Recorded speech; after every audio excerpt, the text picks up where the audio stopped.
Shalom Bapak Ibu, saya Yakob. Sebelum kita mulai merenungkan firman Tuhan ini, mari kita berdoa terlebih dahulu. Bapak, terima kasih Tuhan, karena hidup kami tidak akan sia-sia, karena Engkau terus bersedia menuntun kami dengan firman-Mu. Hari ini Bapak berfirmanlah pada kami, supaya kami bisa menata tiap langkah kami sesuai dengan kehendak-Mu. Sehingga Bapak, setiap menit dalam hidup kami tidak terbuang sia-sia, tetapi memuliakan Tuhan. Bapak, tolong berikan pada kami semuanya Roh Kudus, baik hamba yang bicara maupun teman-teman yang mendengarkan, sehingga kami semua mendapat pesan ini murni tidak bercacat. Terima kasih Allah Bapak, terima kasih. Dalam nama Tuhan Yesus kami mengucap syukur. Amin. Bapak Ibu, coba renungkan pertanyaan ini. Hal apa yang bisa menyebabkan Allah Bapa dan Tuhan Yesus serta Roh Kudus tertawa terbahak-bahak? Sekali lagi Bapak Ibu ya, hal apa yang bisa menyebabkan Allah Bapa dan Tuhan Yesus dan Roh Kudus tertawa terbahak-bahak? Waktu saya tanya ini ke teman-teman saya pada bilang begini, waktu kita melakukan kehendak Tuhan, atau waktu Tuhan senang melihat kita. Ada juga yang jawab waktu Tuhan senang melihat ciptaannya, Tuhan akan tertawa terbahak-bahak. Tapi Bapak Ibu, Amsal menjawabnya berbeda. Saya akan bacakan Amsal 1 Bapak Ibu. Saya akan bacakan Amsal 1 ini secara parafras, maksudnya dengan bahasa sehari-hari supaya lebih mudah dimengerti. Amsal 1, kamu menolak ketika aku panggil, dan kamu tidak peduli ketika aku mengulurkan tanganku. Bahkan kamu mengabaikan nasihatku dan tidak mau menerima teguranku. Maka aku akan menertawakan celakamu. Bapak Ibu, berbahaya sekali ayat ini. Jadi, waktu kita mengabaikan pesan Tuhan, mengabaikan panggilan Tuhan, mengabaikan nasihat Tuhan, mengabaikan tuntunan Tuhan, lalu kita kemudian jatuh celaka, maka Tuhan akan tertawa terbahak-bahak. Bapak Ibu, jangan sampai kita melakukan ini loh. Sekali lagi saya bacakan Amsal 1 ayat 24. Kamu menolak ketika aku panggil. Jadi ini tentang panggilan Bapak Ibu. Memang kan kita semuanya punya panggilan ya. Kalau di dalam Alkitab itu disebutnya ketetapan Tuhan. Jadi ada orang yang ditetapkan untuk menjadi dokter. Dari lahir Tuhan sudah menetapkan dia jadi dokter. Ada orang yang ditetapkan Tuhan untuk menjadi ahli ekonomi. Ada orang yang ditetapkan Tuhan juga untuk menjadi penginjil. Ada orang yang ditetapkan Tuhan juga untuk menjadi nabi. Nah, kalau mereka itu menolak panggilan Tuhan, menolak ketetapan Tuhan itu, maka mereka akan celaka hidupnya. Betul juga ya Bapak Ibu ya. Kalau Tuhan menetapkan saya misalnya jadi dokter, lalu saya memilih untuk jadi ahli komputer, apakah saya akan sukses? Tidak Bapak Ibu, saya akan sukses kalau saya jadi dokter. Karena ketetapan hidup saya adalah saya jadi dokter. Nah, jadi ini berbahaya nih Bapak Ibu. Ketika kita menolak ketetapan Tuhan atas diri kita, maka satu ketika kita akan celaka. Dan waktu kita celaka, Tuhan akan mentertawakan kita. Yang kedua, yang bikin kita akan celaka adalah ketika kita mengabaikan uluran tangan Tuhan. Uluran tangan Tuhan maksudnya apa? Tuntunan Tuhan. Kan Tuhan pengen gandeng kita, pengen ajak kita melewati jalan-jalannya. Tapi kita menolak tangan Tuhan, kita menolak dituntun oleh Tuhan, maka kita akan celaka. Dan waktu kita celaka, Tuhan akan mentertawakan kita. Lalu Amsal 1 ayat 24 ini bilang lagi, ketika kamu mengabaikan nasihatku, maka kamu akan celaka. Dan waktu kamu celaka, aku akan menertawakan kamu. Bapak Ibu, ini dia bahaya juga. Belum lama ini saya retret. Dan waktu di retret itu ada satu orang tuh ya, yang waktu terima perjamuan, lalu dia kejang-kejang. Waktu dia terima rotinya, dia kejang-kejang. Waktu dia terima anggurnya, minum anggurnya, dia juga kejang-kejang. Terus rame itu, karena dia kejang-kejang terus. Lalu saya samperin dia, saya pegang tangannya, karena saya pengen tahu ada roh apa di dalam dia. Tidak ada roh apa-apa. Dan waktu saya tanya sama Tuhan, Tuhan bilang ke saya, gak apa-apa kok, dia cuma cari perhatian doang. Terus saya bilang sama Tuhan, Tuhan, gimana cara bikin dia gak kejang-kejang nih? Karena ini rame ini. Terus Tuhan bilang, gampang, kamu bisikin aja di telinganya. Tuhan Yesus mengasihi kamu. Ibu gak perlu begini lagi. Tuhan Yesus mengasihi ibu. Saya pikir gak nyambung nih Tuhan. Orang lagi kejang-kejang masa ngomong Tuhan Yesus mengasihi dia. Tapi ya saya gak mau bantah sama Tuhan. Jadi saya bisikin aja sama ibu itu. Bu, kata Tuhan Yesus mengasihi ibu. Ibu gak perlu begini kok, kata Tuhan Yesus. Tuhan Yesus mengasihi ibu. Bapak ibu terus dia stop kejang-kejang. Dan setelah itu selama retret 3 hari 2 malam, tidak ada lagi dia kejang-kejang. Bapak ibu, untung saya tidak mengabaikan nasihat Tuhan. Walaupun itu kedengarannya aneh nasihat Tuhan itu, tapi saya gak mau abaikan. Karena kalau saya mengabaikan nasihat Tuhan itu, lalu kemudian saya celaka, Tuhan akan mentertawakan saya. Jadi Bapak Ibu, kalau terima nasihat dari Tuhan, jangan diabaikan. Nanti kita jadi celaka loh. Waktu celaka Tuhan akan tertawakan. Nah lo rasain lo. Tadi udah gue kasih tahu gak mau sih. Lalu hal keempat yang Amsal 1 ayat 24 bilang adalah, aku akan mentertawakan celakamu karena kamu tidak mau menerima teguranku. Tidak mau menerima evaluasi dari aku. Nah Bapak ini juga bahaya. Satu ketika saya pernah ditegur Tuhan. Tuhan bilang sama saya, kamu sombong. Lalu saya tanya, Tuhan saya sombong di mana? Saya udah gak sombong lagi loh Tuhan. Memang dulu saya sombong, tapi sekarang saya udah gak sombong lagi. Lalu Tuhan bilang sama saya, kamu sombong. Kenapa Tuhan saya dibilang sombong? Karena kamu melakukan apa-apa tidak pernah tanya saya. Wah iya betul juga Bapak Ibu. Ternyata kalau kita ngambil keputusan sendiri dan tidak tanya Tuhan, Tuhan menganggap kita itu sombong. Jadi Bapak Ibu, ada 4 hal yang kita mesti perhatikan. Pertama, jangan menolak panggilan Tuhan. Jangan menolak ketetapan Tuhan. Kalau Tuhan sudah menetapkan kita jadi dokter, ya kita harus jadi dokter. Kedua, jangan cuek waktu Tuhan mengulurkan tangannya untuk menuntun kita. Jangan cuekin tangan Tuhan. Ini bahaya. Yang ketiga, jangan mengabaikan nasihat-nasihat Tuhan. Karena kalau kita abaikan nasihat Tuhan, nanti kita celaka, lalu Tuhan akan mentertawakan kita. Dan yang keempat, waktu ditegur Tuhan, segeralah terima. Tanya Tuhan kalau nggak jelas, terima tegurannya, minta maaf. Jangan sampai kita jadi celaka, lalu ditertawakan Tuhan. Tapi Amsal 1 bilang ini bukan sekedar ditertawakan Tuhan Bapak Ibu. Coba kita lihat Amsal 1 ayat 26. Aku akan berolok-olok, aku akan mencemooh apabila yang kau takuti datang ke atasmu seperti badai. Jadi Bapak Ibu, Tuhan tuh akan mencemooh kita, rasain lu. Apabila yang kita takuti datang ke atas kita seperti badai. Misalnya kita takut miskin. Lalu waktu kemiskinan itu melanda kita seperti badai, Tuhan akan ketawain kita. Rasain lu, gak mau dengar panggilan gua sih. Rasain lu, menolak teguran gua sih. Rasain lu, menolak nasihat gua sih. Rasain lu, menolak tuntunan tangan gua sih. Tuhan tuh akan mengolok-olok kita. Terus dilanjutin sama Amsal 1 ini. Aku akan berolok-olok waktu malapetaka melandamu seperti angin puyuh. Jadi waktu kita mengalami malapetaka, kecelakaan, Tuhan akan mengolok-olok kita. Lalu tambahannya lagi, aku akan berolok-olok apabila kesukaran hebat menimpamu. Jadi waktu kita kejepit sana sini, depan belakang semua jalan buntu, itu Tuhan akan ketawain kita. Ibu, hari ini kita melihat Tuhan yang betul-betul berbeda. Tuhan yang mentertawakan kita waktu kita mengalami celaka. Tuhan yang mengejek kita waktu kita mengalami hal-hal yang buruk. Yang paling parah adalah ayat 28 dari Amsal 1 ini. Di ayat 28 Tuhan berkata, pada waktu itu mereka akan berseru kepadaku, tetapi tidak akan kujawab. Jadi doa kita tidak akan dijawab sama sekali. Mereka akan bertekun mencariku, tetapi tidak akan menemukan aku. Jadi walaupun kita bertekun mencari Tuhan, kita puasa Esther, kita puasa Daniel, kita puasa macam-macam, Tuhan akan menyembunyikan dirinya.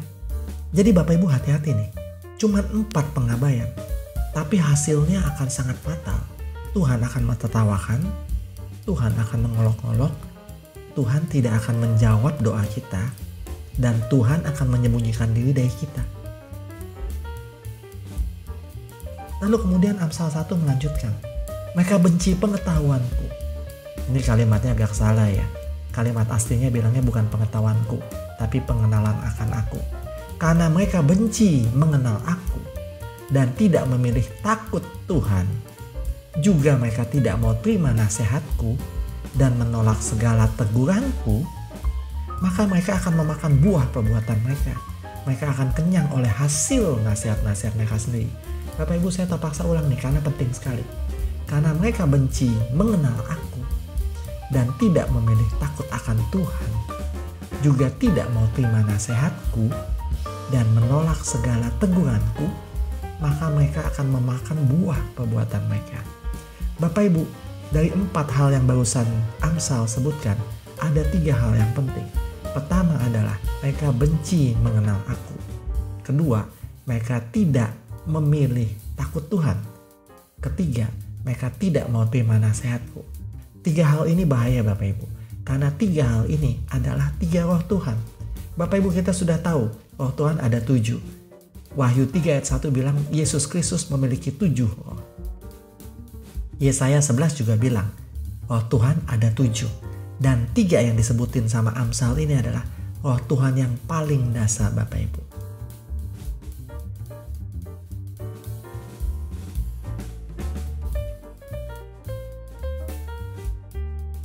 Bapak Ibu, mari kita menyimpang sedikit bahas 7 roh Allah ini.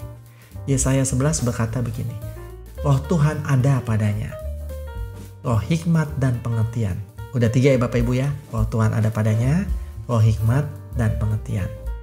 Roh nasihat dan keperkasaan, 5 ya Bapak Ibu. Roh pengenalan dan takut akan Tuhan, 7. Jadi ini benar-benar 7 roh Allah. Lalu Yesaya 11 ditutup dengan kata-kata ini, kesukaannya adalah takut Tuhan. Jadi Bapak Ibu, orang yang sukanya takut akan Tuhan, itu kemudian akan mendapatkan roh pengenalan akan Tuhan. Ini roh pengenalan akan Tuhan kita nggak bisa ngejar Bapak Ibu. Ini dikasih oleh Allah Bapa. Jadi kalau kita takut Tuhan, maka nanti kita akan mengenal Tuhan. Setelah kita mengenal Tuhan, maka kita akan bisa mendengar suara Tuhan. Kita akan mendapatkan roh nasihat. Maka kita akan mendapatkan roh keperkasaan Tuhan. Maksudnya, kita akan mengalami mujizat-mujizat Tuhan. Keperkasaan Tuhan akan kita alami karena kita dengar nasihat Tuhan dan kita lakukan. Setelah itu semua, kita akan mendapat roh hikmat Tuhan. Jadi kita akan mendapatkan hikmat Tuhan. Kemudian kita akan dikasih bonus roh pengertian. Roh pengertian ini maksudnya adalah kita bisa mengerti maunya Allah Bapa itu apa. Nah, kalau kita udah punya 6 ini, takut Tuhan, mengenal Tuhan, mendengar nasihatnya, mengalami keperkasaan Tuhan, punya hikmat Tuhan, mengerti maunya Tuhan, maka kita dapat yang paling tinggi yang namanya roh Tuhan. Jadi kita punya 7 roh Allah itu, seperti Tuhan Yesus Kristus.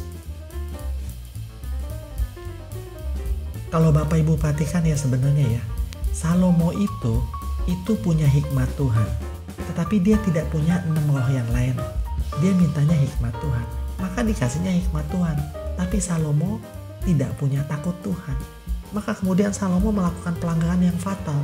Istrinya ada 700, gundiknya 300.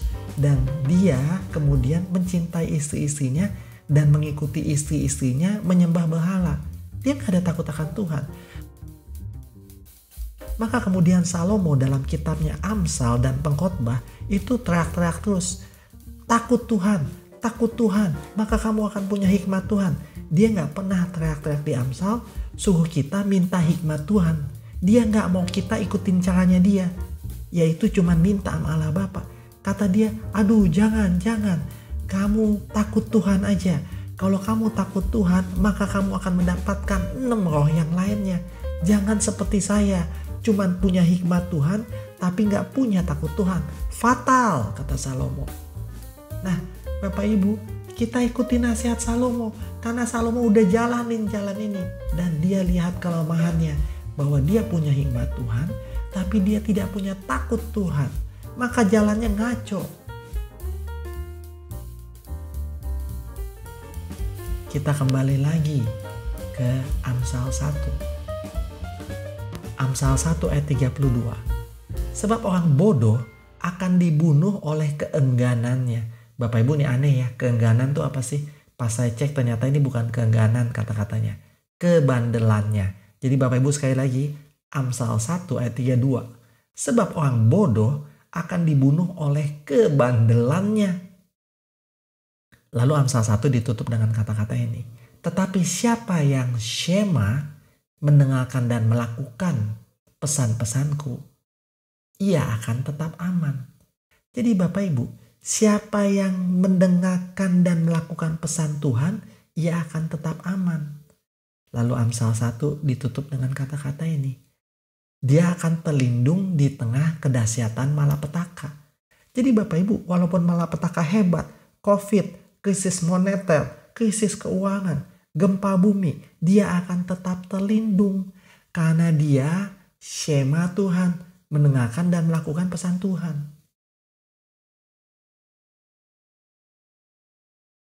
Jadi Bapak Ibu gak bisa nih, jangan remehkan syema Tuhan. Waktu Tuhan panggil kita, ayo kamu jadi dokter. Aku sudah tetapkan kamu dari lahir jadi dokter. Kita jalani panggilan itu. Lalu waktu Tuhan menuntun kita, ayo sini saya gandeng kamu. Ikut jalan saya, jangan ikut jalan yang lain. Kita pegang dan ikuti tuntunan Tuhan itu. Waktu Tuhan kasih kita nasihat-nasihat, jangan kita abaikan. Lalu waktu Tuhan tegur kita, kayak tadi saya ditegur Tuhan soal sombong. Jangan kita tolak, jangan kita bantah-bantahan. Kita terima aja. Karena waktu kita menolak syema 4 hal itu, maka kita akan celaka. Dan waktu celaka Tuhan akan menertawakan.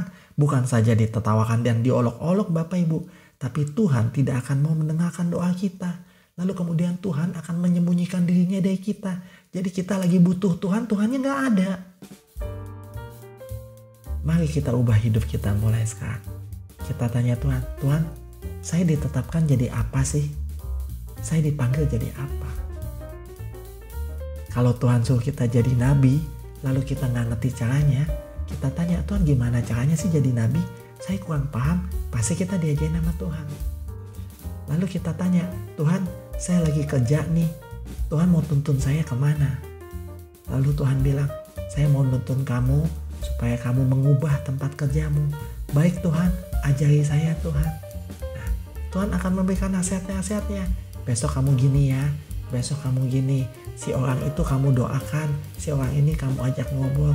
Kita terima nasihat itu, kita jalanin. Lalu kalau kita salah, Tuhan tegur, bukan begitu caranya. Kita terima teguran itu, kita tanya, bagaimana Tuhan sebenarnya? Nanti Tuhan kasih tahu. Jangan pernah mengabaikan apapun pesan Tuhan, karena bahaya buat kita Bapak Ibu.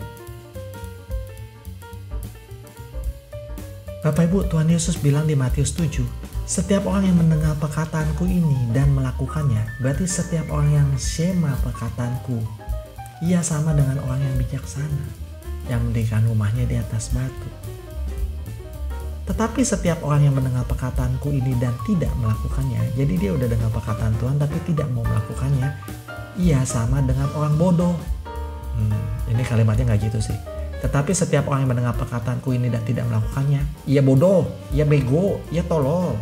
Dia mendirikan rumahnya di atas pasir. Bapak Ibu, jadi Tuhan Yesus bilang kalau kamu syema, kamu orang bijaksana. Kalau kamu tidak syema, kamu dengar tapi tidak mau lakukan, kamu tuh orang bodoh. Nah Bapak Ibu, mari kita syema. Kita akan jadi orang yang bijaksana. Dan ayat 12 bilang begini, dan orang-orang bijaksana akan bercahaya seperti cahaya cakrawala. Sebenarnya kalimat ini salah ya. Sebenarnya kalimatnya bilang gini, mereka yang bijaksana akan bersinar seperti cahayanya surga. Jadi Bapak Ibu, kita yang syema, kita akan bercahaya seperti cahaya surga. Asik ya Bapak Ibu ya. Jadi Bapak Ibu, sekarang kita mengerti mengapa ada beberapa orang itu yang doanya gak pernah dijawab Tuhan. Karena mereka mengabaikan panggilan Tuhan. Tuhan suruh dia jadi ini tapi dia mau jadi itu. Atau mereka cuekin tuntunan Tuhan. Tuhan sudah mau menuntun mereka melewati masalah itu, mereka mau jalan sendiri. Atau mereka mengabaikan nasihat Tuhan. Tuhan udah bilang jangan ya, kamu jangan lakukan ini. Tapi mereka tetap lakukan. Atau mereka tidak terima waktu ditegur Tuhan. Bapak Ibu, Mari kita ubah hidup kita mulai sekarang, supaya doa kita didengar Tuhan, supaya kita terlindung waktu malapetaka dahsyat itu datang, dan supaya hidup kita tetap aman. Amin. Mari kita berdoa. Bapa, terima kasih karena kami tahu walaupun malapetaka akan hebat di depan kami Tuhan, tapi kami akan terlindung karena kami Shema Tuhan. Kami mendengar dan melakukan pesan-pesan-Mu.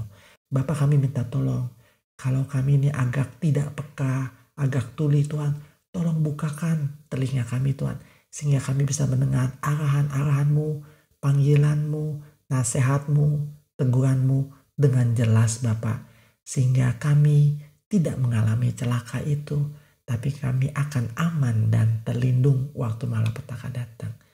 Allah Bapa, terima kasih untuk pesan yang indah ini. Di dalam nama Tuhan Yesus, kami berterima kasih. Amin.